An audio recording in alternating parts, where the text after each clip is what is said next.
1,000 Haitian immigrants and has been overrun with drugs, gangs, and carnage.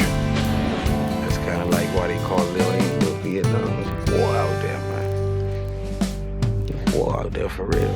And it's all because trying to eat. March 5th, 1997. The freighter L'Arche Dende, en route from Haiti, arrived in Miami and moored. A group of 6 gangsters hid near the pier. One of them was Makazo, a local rap artist well known in Miami's Haitian community.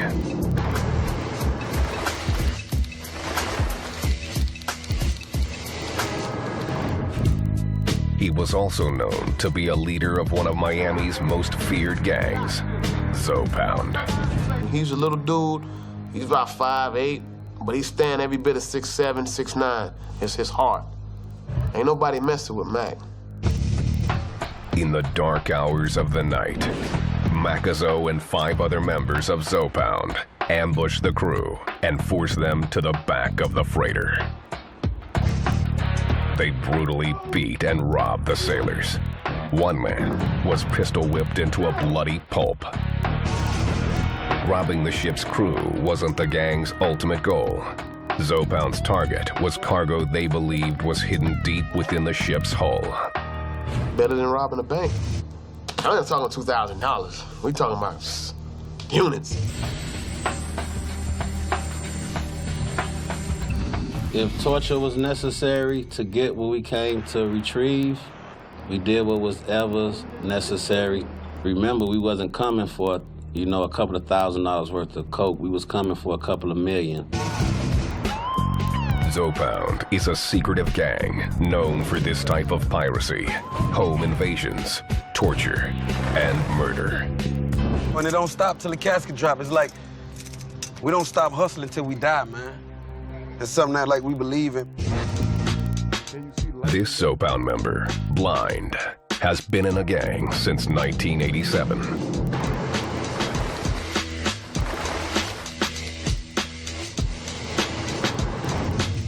I had a shootout when I was 12 with some dudes in the projects. One dude took a radio from my homeboy Baby at the time, and we got in a shootout. I remember that the first time I ever seen somebody shoot at somebody. Y'all just gonna have me walking through the hood.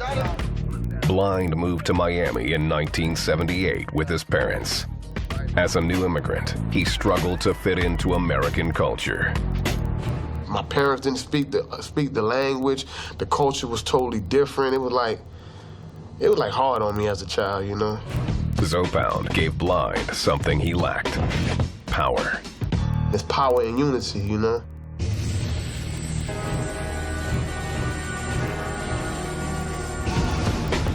There's also power in secrecy. Zopound is mysterious by nature. Most members won't admit to being part of a gang and claim to be a movement promoting Haitian pride. Call it what you want. Everybody, it's just a form of identity. That's how they identify it as, whatever. But there's no truth to that. You know what I'm saying?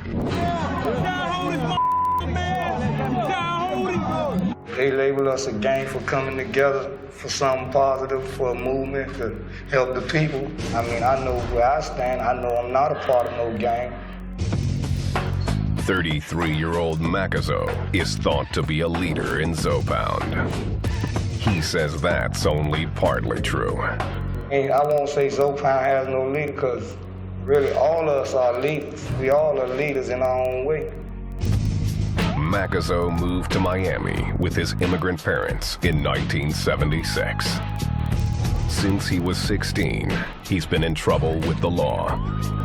Makazo has been charged with crimes ranging from drug possession to armed robbery and murder. Well, I had my brush in with the law, but, I ain't no saint or nothing like that, but, I'm just on another level. Local authorities say that the gang uses its code of secrecy to cover its illegal activities. If they feel like they've been investigated or looked at, they'll change their names. Not like you get in California, New York, where once you're part of this gang, you're in that gang for life. Their secret culture means even the gang members have conflicting stories about the meaning of Zopound's name. Kenny K, a Zopound member who grew up in Little Haiti, says it's about ethnic pride. The word Zo, you know, it was a slang in our hood for Haitians. Zo in Creole really mean bone. They were saying we had hard bones. You know that. So we took that, being proud to be Haitian. Jean is one of Zopound's founders and gives a more explicit definition. And excuse my vernacular, but if you're called Zo, then you're called the Haitian big tough. You got Haitians with a pound of drugs, and that's how you got him. Zopound. Jean asked to have his identity concealed. The son of Haitian immigrants, he says he started Zopound in 1990. Unlike other members, he denies that it's anything other than a criminal organization. That was not no Haitian movement. It was a lick.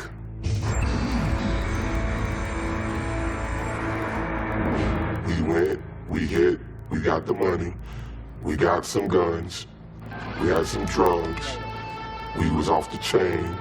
You want to call it a movement? What we did? We just was trying to get paid. Zopound developed a ruthless reputation over the years.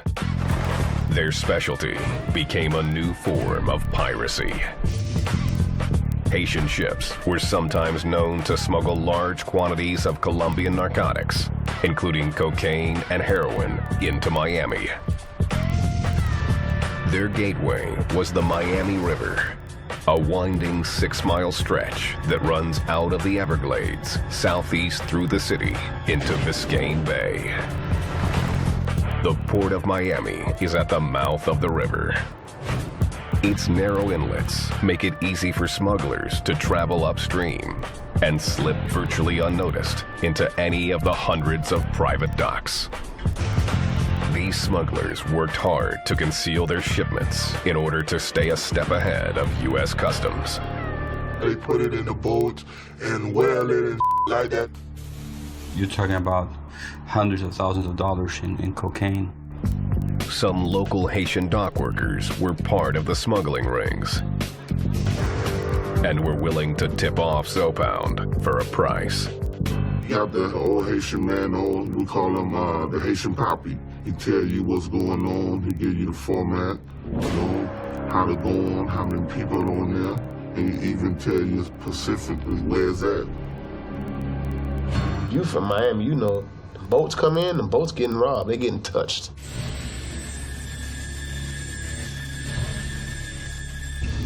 That was a normal occurrence, I mean, on the ports.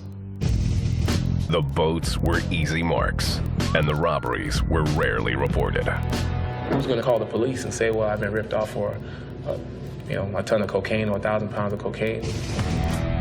In the late 1990s, Miami police realized what was going on and began to crack down. They confiscated nearly 1,300 pounds of cocaine from one freighter alone. The increased police scrutiny made Zopound even more secretive and ruthlessly violent. One of the things with the boat invasions where they were killing the people on the boat so that there would be no witnesses. When Macazo and the other Zopound members raided the Larche Dende on the night of March 5th, 1997, they were hoping to hit the jackpot. The perfect robbery had one problem, though. The ship's captain was unaccounted for. Miami. Many call it the capital of Latin America and the Caribbean. Some 100,000 Haitians call the city home. Zopound, one of the city's most notorious gangs, was started by Haitian immigrants steeped in a culture of violence. There was no rules when we was dealing with, there's no rules in war. These immigrants are refugees from the poverty, disease, and repression of their native country. Haiti is the poorest country in the Western Hemisphere. Some 80% of its people live below the poverty line. Barely half its population is literate. And the national AIDS rate is the highest in the West. up to 13% in some areas. People are victims of the social and economic injustice. Anyone who talked about Haiti and say, well, they talk about the poverty that exists there. Miami's first Haitian immigrants fled in the 1970s to escape the murderous dictatorship of Francois Papadoc Duvalier. The refugees crowded onto old, unsafe boats and attempted to make the harrowing 700-mile trip from Haiti to South Florida. There were successive boatloads of refugees arriving here, fleeing the country, fleeing the brutality, fleeing the uncertainty, feeling the political repression. Those who didn't drown or weren't turned back by the U.S. Coast Guard settled mainly in the Miami metro area. They ended up in low-income neighborhoods, including what would become Little Haiti. Out of all the immigrants, I guess society pushed us to the lowest of the low. In the early 80s, most Haitian immigrants were unskilled laborers who had to work 2 or more jobs just to meet basic family needs. I mean, it was rough on them, minimum wage, struggling to keep food on the table, pay rent, sometime behind on rent. You know, it was rough. I ain't had too much money and we was living like in a little shack, you know what I'm saying? Red Eyes joined Zopound while in his early teens.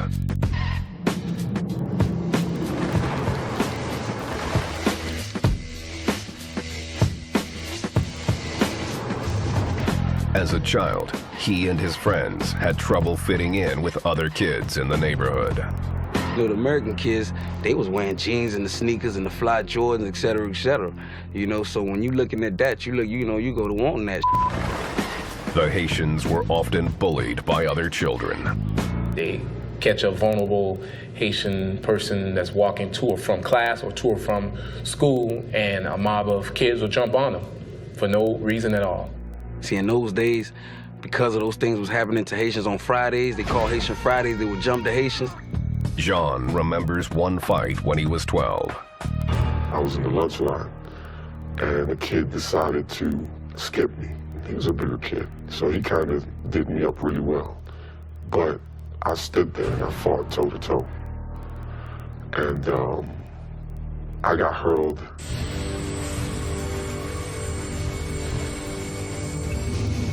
I mean, I was called Haitian, stank, cat eater, everything under the sun.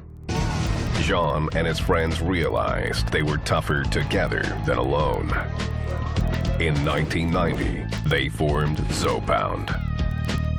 Zopound was created my 11th grade year because now you run the risk of you getting jumped. Those people put their minds together and formed a unit and said, we're not gonna go down like that. We ain't finna let these people take over us and make us no slaves. You know what I'm saying? Zopound was the most powerful of many Haitian gangs that formed in Miami, all loosely organized around their neighborhoods. They called themselves cliques. Their goals were simple. Most of them, it was to get respect and to get power and to get money. Money brings power also, you know what I'm saying? And that's what we was about, getting money. Zopound figured out a surefire way to get that money: selling narcotics. I sold crack all my life, ever since I was 11 years old. While the other young boy was trying to, in the park, playing football or baseball, I was on the streets getting money. The gang started to hang out on Northeast 56th Street and 1st. They dubbed their headquarters the White House. We right here in Little Haiti, 56th and 1st, in front of the legendary White House where we used to hustle. Like I used to tell you, hustle. Sell a little weed, sell a little everything we can get our hands on, you know what I'm saying? See, when you want to come find Zopound, come to the White House. You got any problem with Zopound? Come to the White House. Anything that went place in Little Haiti before it went down, they had to come to the White House. Plain and simple. Believe that. We was young, fresh, swagged out. You know, we had our donks.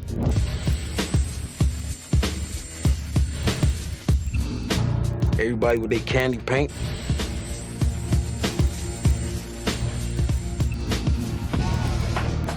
In Haiti, Francois Duvalier's dictatorship had ended with a violent overthrow. By 1990, the country was a democracy and had elected a president, Jean-Bertrand Aristide. Then, in 1991, a military coup drove him out, and a second wave of Haitian immigrants flooded Miami. Many didn't speak English and had to rely on their children to translate. The person that was doing your translating were the kids. And they only told their parents what they wanted to tell them. The children soon realized they were in control. Some joined Zopound, which was turning from a group of dealers and thieves into hardcore gangsters. We had muscle to do whatever we wanted to do in the hood. We was in stealing cars and change the serial number, sell them. We didn't even rob banks, man.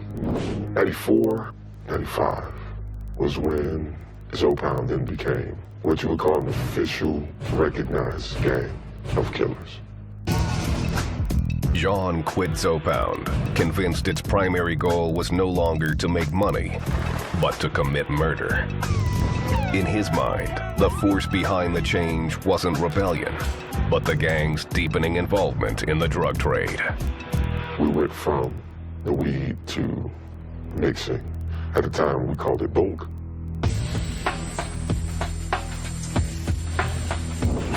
By 1997, Zopound had a favored method of getting drugs: pirating boats that smuggled Colombian cocaine. The Colombians started setting up a hub in Haiti because they saw an opportunity to get their drugs to the United States through using these Haitian vessels. The Miami River, with its miles of winding waterways and numerous available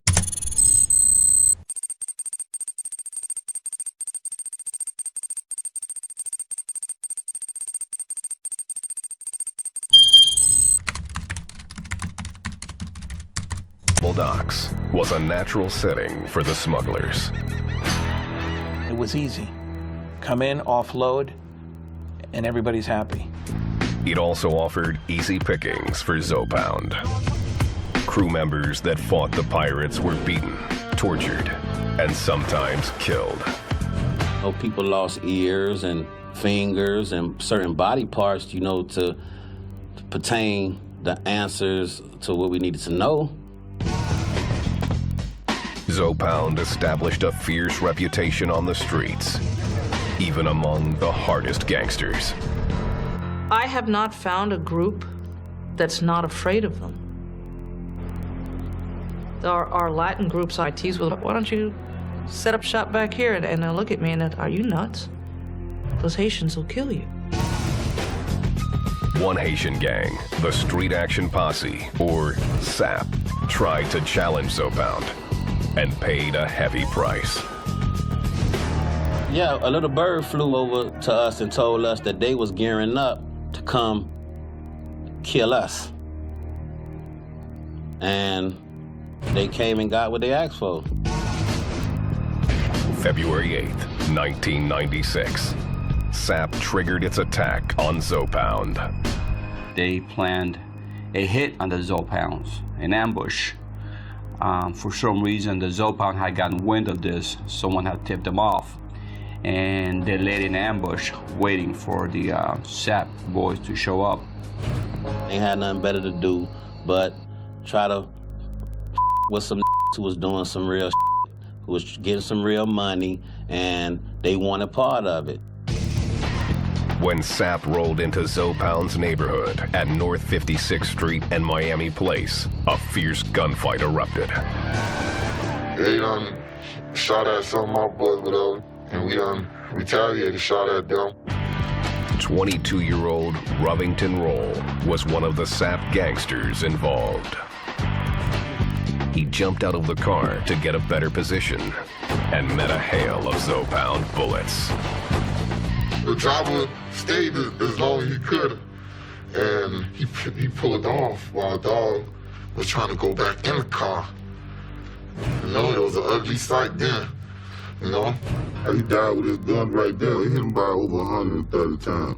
And there about 200 shells out there. They'll tell her corned beef hash, man. Breakfast.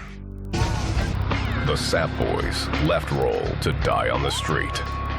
They just left him behind. No one stayed around to render him aid. Miami police got a tip that one of Zopound's leaders, Makazo, may have been the trigger man who fired the fatal shots. One individual told me that it was in fact Makazo that actually shot Mr. Rowe, as Mr. Rowe was actually trying to flee. But that was never confirmed. No one from Zopound, including Makazo, was ever charged in connection with Roll's death. The reason? They were a violent group, a violent gang, but nonetheless, in this particular instance, they were ambushed. Zopound remained firmly in control of Miami. There wasn't no problem because we wiped that problem out as soon as it came up. Miami, 1996. Zopound, the most secretive and violent Haitian gang in the city, was operating out of its headquarters on 56th Street, or the 5-6. When you had to come through 5-6, you had to put your window down to identify yourself. If not, your get shot up, and you couldn't ride around too time. Your get shot the up. Zopound didn't care where they staged their shootouts or who might be killed. One notorious incident took place near a North Miami Beach swimming pool. Said there was like 67-year-olds getting swim lessons in the pool as rounds are going back and forth over their heads. And there was 64 rounds left on the scene. Some members of Zopound publicly deny they are a gang, claiming police are unfairly branding them. They put the label on us as far as being a gang, but that's not what the movement was about. It was just about standing up for our people, making a way for our people. As part of its culture of secrecy, Zopound has a long history of shunning traditional gang behavior. We don't believe in throwing up no retarded gang signs. That's retarded. There are no beat-ins for new members or mandatory tattoos. It's not like, you know, with the crowns and the pitchforks and the bunnies and the champagne glasses. They don't do that. The only colors they fly are the colors of Haiti. We don't have no colors. A lot of my friends, they like to represent their Haitian flag that represent their country. This is what we represent. This is what all of it mean right here. This flag said right here, La Union fait la force, which means when you unite, when you click up, join up as one, that's powerful.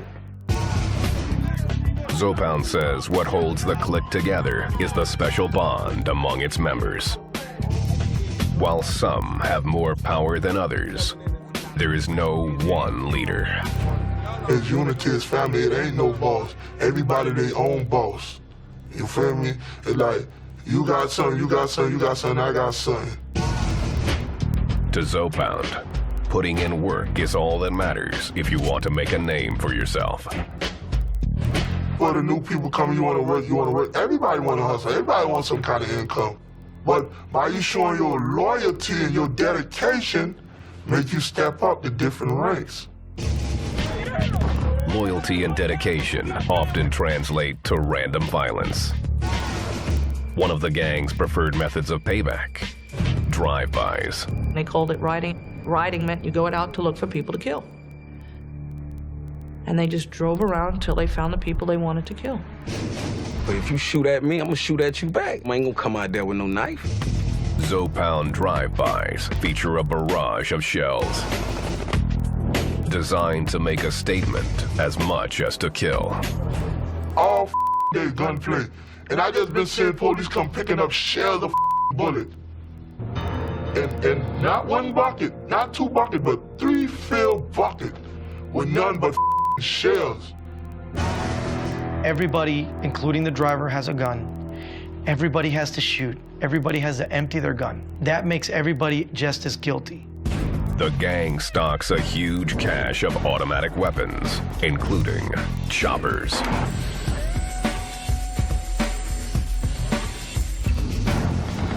And they say the chopper, because whatever comes in the way get chopped up. That gun is an epitome of power. It shoots a big round and does a lot of damage. That's a weapon of choice.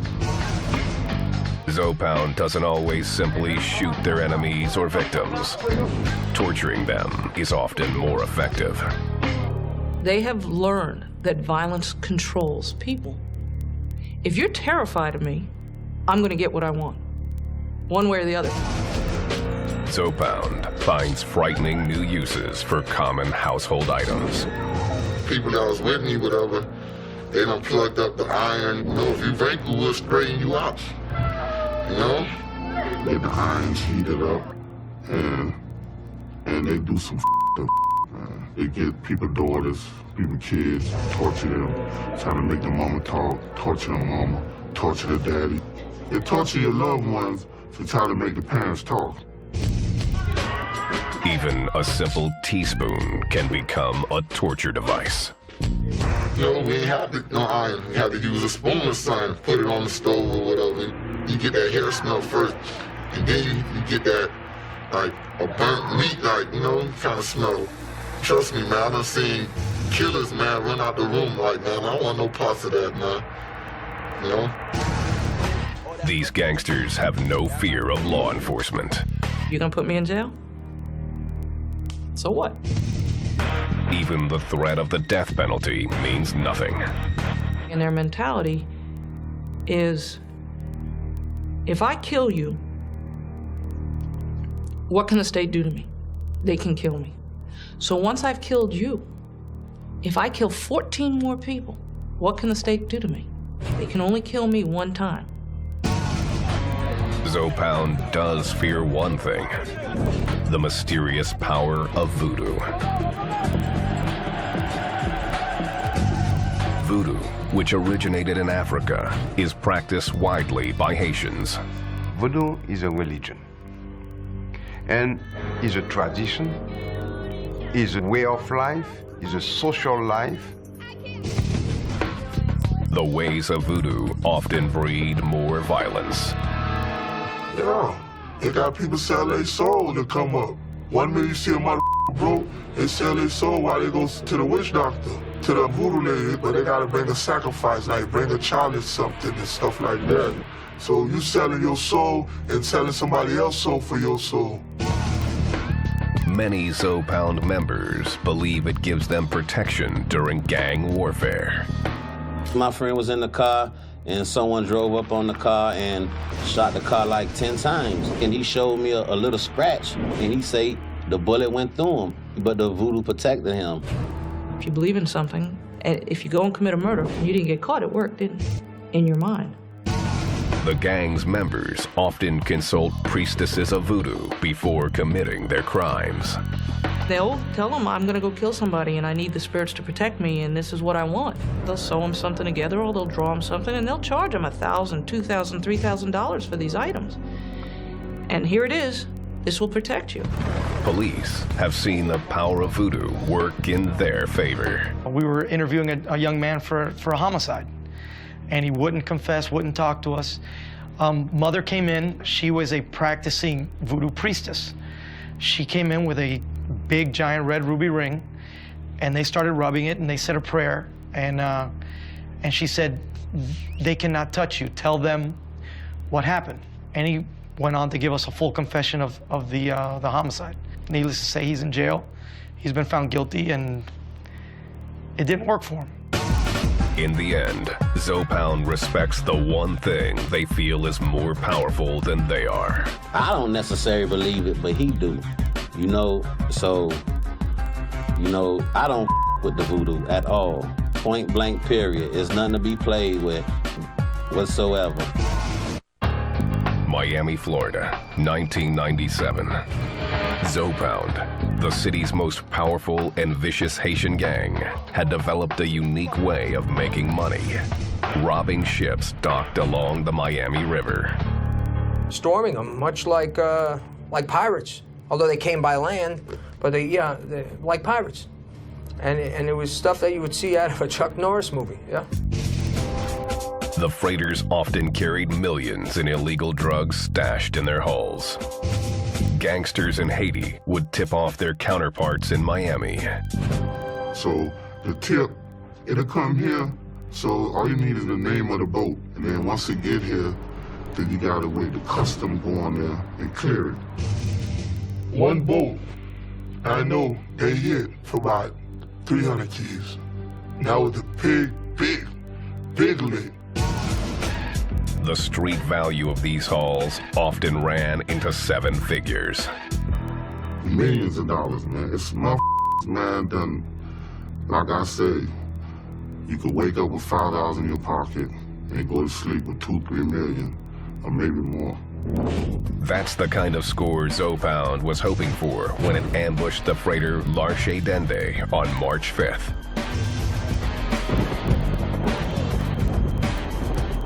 Six Zopound gangsters forced their way onto the ship.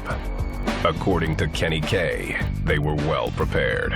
A few of my friends politely invited themselves on the boat, and they had blowtorches.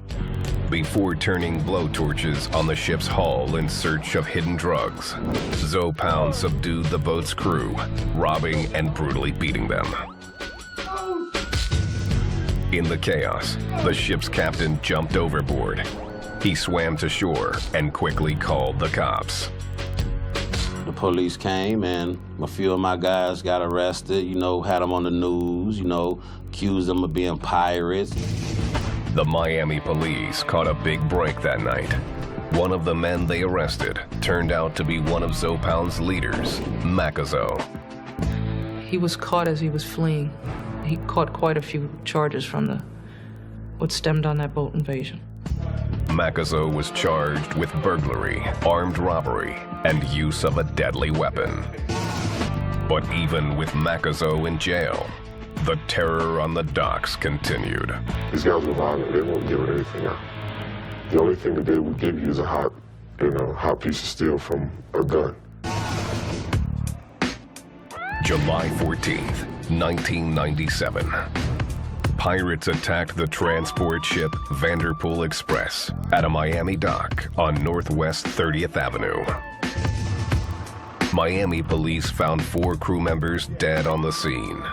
A 5th man was found alive, blood gushing from his slashed throat. He died later at a hospital. Vanderpool Express was a very ugly homicide. Miami authorities immediately suspected Zopound, but there wasn't enough evidence to link the gang to the murders. There were also no witnesses. Zopound became even more brazen in its efforts to steal drugs. They started a spree of home invasions. We speculated the fact that the drugs came from the boats and it was dropped off to these stash houses, and then that's when the home invasion robberies were being done. The gang would get tipped to homes where drugs and cash were being stashed. A Haitian gang member in Haiti would get information that a person was coming to the States with money. They would contact their contact in the American Haitian gang, and they would set up a home invasion. They don't normally go into Joe Schmo's home. Most of their home invasions are not random. The targets are normally they've been staked out. This Zopound member remembers a long and uncomfortable stakeout. 48 hours straight in a car, pissing in, the little Gatorade gallon, whatever, pissing it up, man, just to get this money. Zopound's home invasions were swift, terrifying, and usually featured torture. It'd kick in the door, hold everybody hostage. There was people sleeping, wake them up, tie them up, cut off the phone lines, whatever, put them in separate rooms, and ask each of them, where's that? The gang's tips weren't always accurate, but they thrived on blood and violence and showed no mercy to their victims. They would go to this house and do this home invasion, torture these people, and sometimes I even commit a homicide, and the people in this home are totally innocent, had nothing to do with nothing. One innocent victim was a 45-year-old father named Fred Benoit. On December 22nd, 1998, Miami PD was called out to his home. In the middle of the night, they cut his phone lines, came to his home, forced their way in, and shot him. The man's teenage daughter had shielded her younger brothers in another room while the intruders ransacked the house. When police showed up, the men took off empty-handed. My information that I received on this victim, he was never involved in any illegal activity. He was just a hardworking man who provided for his family. Again, the cops suspected Zopound was behind the attack. I don't know nobody who did that to nobody. You know what I'm saying? The police kept running into another obstacle with their investigations. No one from the community was talking. The only time that these get reported is if somebody gets hit, or if a neighbor happens to call. And in some of the neighborhoods, the neighbors don't call. By 1999, Miami police were frustrated by Zopound and called in the FBI to help set up a series of sting operations. We started setting up home invasion robbery scenarios, actually going out there and setting up houses with, kilos and money.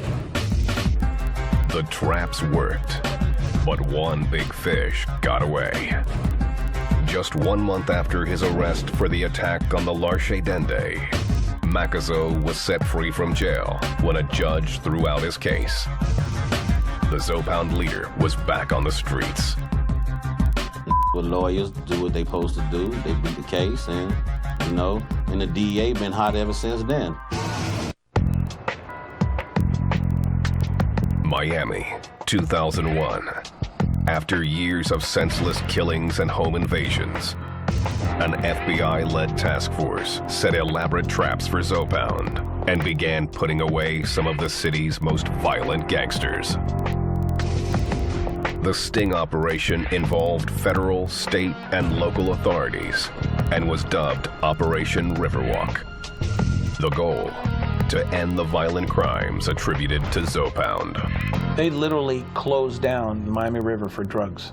Close it down.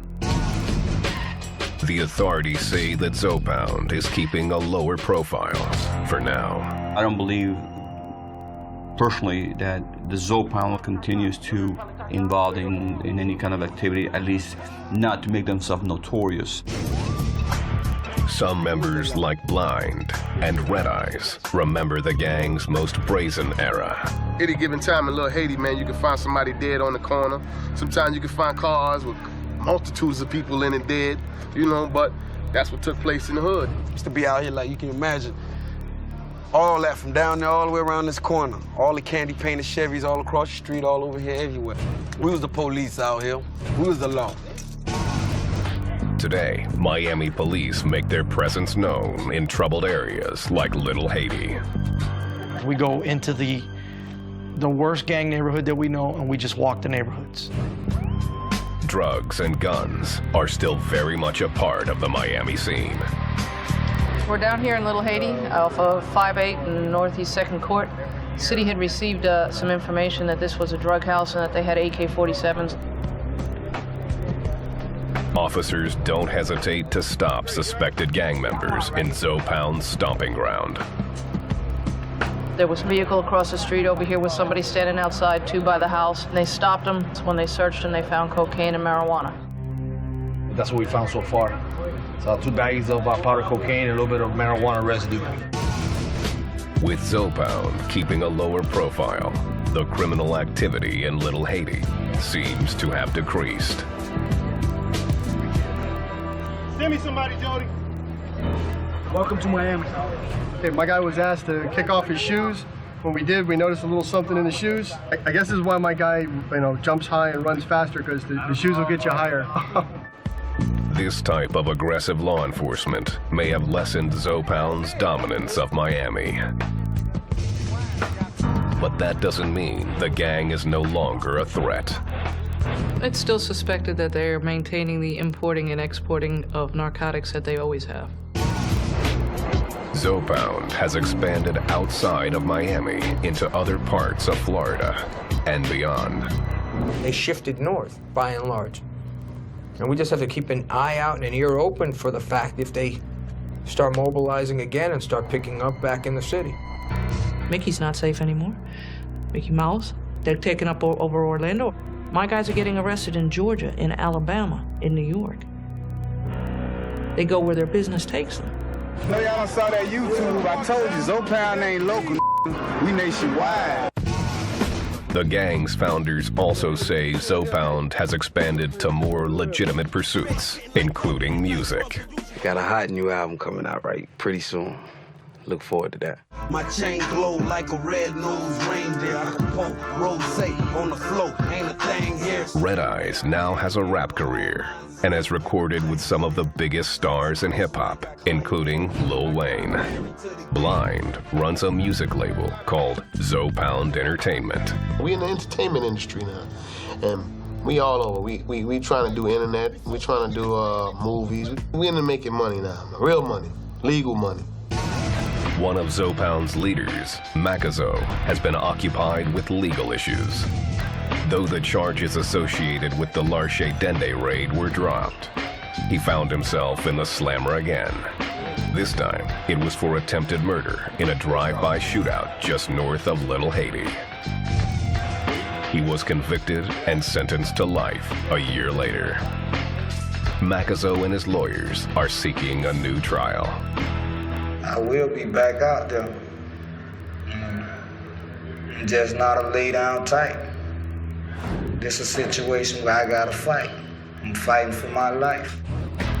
His boys claim he was set up and wear Free Makazo shirts in his honor. Mac was railroaded. He's the most notable face of Zopound. So that's how Mac got caught up in his situation, and that's why we have Free Makazo t-shirts, because we felt he was wrongly accused. Man out here play a big part in this music industry, you know? Trying to do positive things, and some other bullshit, they pull his name in it. It's like up how the system is, you know? Zopound members say it's just another chapter in a life that has been misunderstood. For them, the name has and always will be about pride. Things near. Streets embrace me like I claim here. I got married to the game. If it wasn't for the streets, we wouldn't be Zopound. If it wasn't for the music, we wouldn't be Zopound. So it was one. Like that mentality is what built us to what we are right now. To be a Zopound, man, that's one of the realest things to be. One of the realest. Documentary TV Plus. If you want a more documentary video, just subscribe on our channel.